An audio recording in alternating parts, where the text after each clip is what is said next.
আল্লাহ রাব্বুল আলামিন বলেছেন আন আকিমুদ্দিন, তোমরা দিনকে প্রতিষ্ঠা করো। আমরা জানি এই সমাজে দিনের প্রতিষ্ঠা না থাকার কারণে এই সমাজে জুলুম, নির্যাতন, বিশৃঙ্খলা, এই ইনসাফির সয়লাব হয়ে যাচ্ছে। এই তরুণ যুব সমাজ মাদকাসক্ত হয়ে যাচ্ছে, চাঁদাবাজি, টেন্ডারবাজিতে পুরো সমাজ ব্যবস্থাকে ধ্বংস হয়ে যাচ্ছে।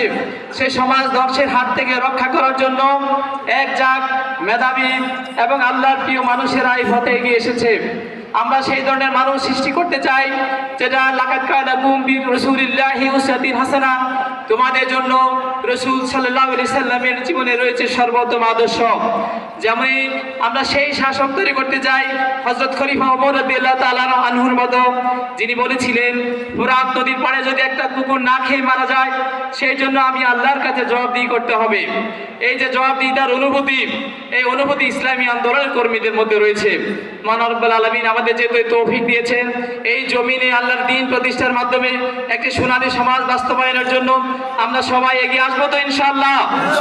হাতে হাত রেখে কাঁধে কাঁধ রেখে এগিয়ে যাবো ইনশাআল্লাহ। প্রতিটা ঘরে ঘরে ইসলামী আন্দোলনের দাওয়াত পৌঁছে দিব ইনশাআল্লাহ। মহান আল্লাহ রাব্বুল আলামিন আমাদের সবাইকে কবুল করুক। আসসালামু আলাইকুম ওয়া রাহমাতুল্লাহি ওয়া বারাকাতুহু।